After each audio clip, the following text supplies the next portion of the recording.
یہ میرا دین قبول نہ کریں گے بلکہ دشمنی اظہار رسائی کے در پہ رہیں گے، یعنی میرا ساتھ دے اور دین الہی کو رواج دینے میں میری مدد کرے۔ اللہ کی مدد کرنا یہ ہے کہ اس کے دین و آئین پیغمبروں کی مدد کی جائے، جس طرح انصار مدینہ نے اپنے پیغمبر علیہ السلام صلی اللہ علیہ وسلم کے دین حق کی مدد کر کے دکھلائی۔ حواری کون لوگ تھے؟ یہ لقب ان کا کس وجہ سے ہوا؟ اس میں علماء کے بہت سے اقوال مشہور ہیں۔ پہلے دو شخص جو حضرت عیسیٰ کے تابع ہوئے دھوبی تھے اور کپڑے صاف کرنے کی وجہ سے حواری کہلاتے تھے۔ حضرت عیسیٰ نے ان کو کہا کہ کپڑے کیا دھوتے ہو، آؤ میں تم کو دل دھونے کو سکھا دوں۔ وہ ساتھ ہو لیے، پھر ایسے سب ساتھیوں کا یہی لقب پڑ گیا۔ پیغمبر کے سامنے اقرار کے بعد پروردگار کے سامنے یہ اقرار کیا کہ ہم انجیل پر ایمان لا کر تیرے رسول کا اتباع کرتے ہیں، آپ اپنے فضل و توفیق سے ہمارا نام ماننے والوں کی فہرست میں ثبت فرما دے، گویا ایمان کی رجسٹری ہو جائے کہ پھر لوٹنے کا احتمال نہ رہے۔ اللہ سب کو بھی ایمان پر مقرر کہتے ہیں کہ لطیف خفیہ تدبیر کو اگر وہ مکر کہتے ہیں لطیف اور خفیہ تدبیر کو اگر وہ اچھے مقصد کے لیے ہو تو اچھا ہے اور برائی کے لیے ہو تو برا ہے، اسی لیے مکر کے ساتھ صحیح کی قید لگایا۔ یہاں خدا کو خیر الماکرین کہا، مطلب یہ کہ یہود نے حضرت عیسیٰ علیہ السلام کے خلاف طرح طرح کی سازشیں اور خفیہ تدبیریں شروع کر دی، حتیٰ کہ بادشاہ کیا کان بھر دیے کہ یہ شخص معاذ اللہ ملحد ہے، تورات کو بدلنا چاہتا ہے، کو بددین بنا کر چھوڑ دے گا۔ اس نے مسیح علیہ السلام کی گرفتاری کا حکم دے دیا۔ ادھر یہ ہو رہا تھا، ادھر حق تعالیٰ کی لطیف خفیہ تدبیر ان کے توڑ میں اپنا کام کر رہے تھے، جس کا ذکر آگے آتا ہے۔ بے شک خدا کی تدبیر سب سے بہتر اور مضبوط ہے، جس سے کوئی نہیں توڑ سکتا، یعنی کہ وہی مکرو مکر اللہ واللہ خیر الماکرین کے جو آیا ہے یہی کے بارے میں۔ بادشاہ نے لوگوں کو مامور کیا کہ مسیح علیہ السلام کو پکڑیں اور صلیب رسولی پر چڑھائیں، ایسی عبرتناک سزائیں دیں جسے دیکھ کر دوسرے لوگ اس کا اتباع کرنے سے رک جائیں۔ ابن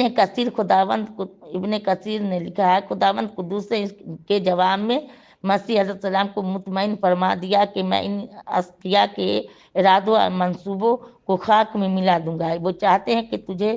پکڑ کر قتل کر دے اور پیدائش و باسط سے جو مقصد ہے پورا نہ ہونے دے۔ اس طرح خدا کی نعمت عظمیہ کی بے قدری کریں، لیکن میں ان سے اپنی یہ نعمت لے لوں گا، تیری عمر مقدور اور جو مقصد عظیم اس سے متعلق ہے پوری کر کے رہوں گا، اور تجھ کو پورے کا پورا صحیح سالم لے جاؤں گا کہ ذرا بھی تیرا بال بیکا نہ کر سکے، بجائے اس کے کہ وہ لے جائیں۔ خدا تجھ کو اپنی پناہ میں لے جائے۔ وہ صلیب پر چڑھانا چاہتے ہیں، خدا تجھ کو آسمان پر چڑھائے گا۔ ان کا ارادہ کہ رسوا کن عبرتناک سزائیں دے کر لوگوں کو تیرے اتباع سے روک دے، لیکن خدا ان کے ناپاک ہاتھ تیرے تک نہ پہنچنے دے گا، بلکہ اس گندے اور نجس مجمع کے درمیان تجھ کو بالکل صاف اٹھا لے گا، اس کے بجائے کہ تیری بے عزتی ہو اور لوگ ڈر کر تیری اتباع سے رک جائیں۔ تیرا اتباع کرنے والوں اور نام لینے والوں کو قریب قیامت تک منکروں پر غالب و قاہر رکھے گا، جب تک تیرا انکار کرنے والے یہود اور اقرار کرنے والے مسلمان یا نصارہ دنیا میں رہیں گے، ہمیشہ اقرار کرنے والے منکرین پر فائق و غالب رہیں گے۔ بعد ایک وقت آئے گا جب تجھ کو اور تیرے موافق مخالف سب لوگوں کو میرے حکم کی طرف لوٹنا ہے۔ اس وقت میں تمہارے سب جھگڑوں کا دو ٹوک فیصلہ کر دوں گا اور سب اختلافات ختم کر دیے جائیں گے۔ یہ فیصلہ کب ہوگا اس کی تفصیلی سے بیان کی گئی ہے۔ وہ بتلاتی ہے کہ آخرت سے پیشتر دنیا میں اس کا نمونہ شروع کر دیا جائے گا، یعنی اس وقت تمام کافر عذاب شدید کے نیچے ہوں گے، کوئی طاقت ان کی مدد اور فریاد کو نہ پہنچ سکے گی۔ اس کے بالمقابل جو ایمان والے رہیں گے ان کو دنیا آخرت میں پورا اجر دیا جائے گا۔ اللہ بھائی میں سے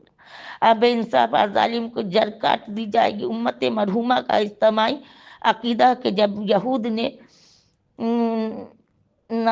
پاک تدبیر پختہ کر لی تو حق تعالیٰ نے حضرت مسیح علیہ السلام کو زندہ آسمان پر اٹھا لیا۔ نبی کریم صلی اللہ علیہ وسلم متواتر حدیث کے موافق قیامت کے قریب جب دنیا کفر و ضلالت دجل و شیطانیہ سے بھر جائے گی خدا تعالیٰ خاتون انبیاء بنی اسرائیل حضرت مسیح علیہ السلام کو خاتون انبیاء اعلیٰ اطلاق حضرت محمد رسول اللہ صلی اللہ علیہ وسلم کی ایک نہایت وفادار جنرل کی حیثیت میں نازل کر کے دنیا کو دکھائے گا کہ انبیاء سابقین کو بارگاہ خاتون نبیین کے ساتھ کس کس کا تعلق ہے۔ حضرت مسیح علیہ السلام دجال کو قتل کریں گے، اس کی تباہ یہود کو چن چن کر ماریں گے، کوئی یہودی جان نہ بچا سکے گا، سجا وہجا تک پکاریں گے کہ ہمارے پیچھے یہ یہودی کھڑا ہے، قتل کرو۔ حضرت مسیح صلیب کو توڑ دیں گے، نصارہ کی باطل عقائد و خیالات کی اصلاح کر کے تمام دنیا کو ایمان کے راستہ پر ڈال دیں گے۔ اس وقت تمام جھگڑوں کا فیصلہ ہو کر مذہبی اختلافات مٹا کر ایک خدا کا سچا دین اسلام رہ جائے گا۔ اسی وقت کی نسبت فرمایا جس کی پوری تقریر اور رفع مسیح کی کیفیت سورہ نساء میں آئے گی۔ بہرحال میرے نزدیک آخرت سے متعلق نہیں بلکہ دنیا آخرت دونوں سے تعلق رہتا ہے، جیسا کہ آگے تفسیر کے موقع پر اس کا لفظ شہادت دے رہا ہے۔ اس کا یہ قرینہ ہے کہ معنی قریب قیامت کے ہیں، چنانچہ حدیث صحیحہ میں مصرح ہے کہ قیامت سے پہلے ایک مبارک وقت ضرور آنے والا جب سب اختلاف مٹا کر ایک دن باقی رہ جائے گا۔ والحمد۔ چند امور اس آیت کے متعلق یاد رکھنے چاہیے۔ لفظ توفی کے مطلب کلیات ابو بکا میں ہے۔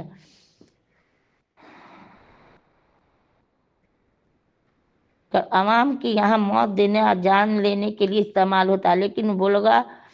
کے نزدیک اس کے معنی ہے پورا وصول کرنا، ٹھیک لینا۔ گویا ان کے نزدیک موت پر بھی توفی کا اطلاق اس حیثیت سے ہوا کہ موت میں کوئی عضو خاص نہیں بلکہ خدا کی طرف پوری جان وصول کر لی جاتی ہے۔ اب اگر فرض کرو خدا تعالیٰ نے کسی کی جان بدن سمیت لے لی تو اسے بطریق اولا توفی کہا جائے گا۔ جن اہل لغت نے توفی کے معنی قبض روح کے لکھے ہیں، انہوں نے یہ نہیں کہا کہ قبض روح بدن کو توفی نہیں کہتے، نہ کوئی ایسا ضابطہ بتلایا کہ جب توفی کا فاعل اللہ مفعول ذی روح ہو تو بعد موت کے کوئی معنی نہ ہو سکے۔ ہاں، چونکہ عموماً قبض روح کا وقوع بدن سے جدا کر کے روح ہوتا ہے، اس لیے کثرت عادت کے لحاظ سے اکثر موت کا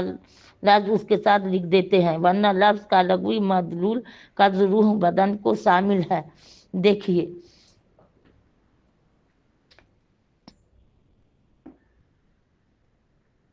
قبض روح کے دو صورتیں بتلائی، موت اور نیند۔ اس تقسیم سے نیز توفی کو نفس پر وارد کر کے اور موتا کی قید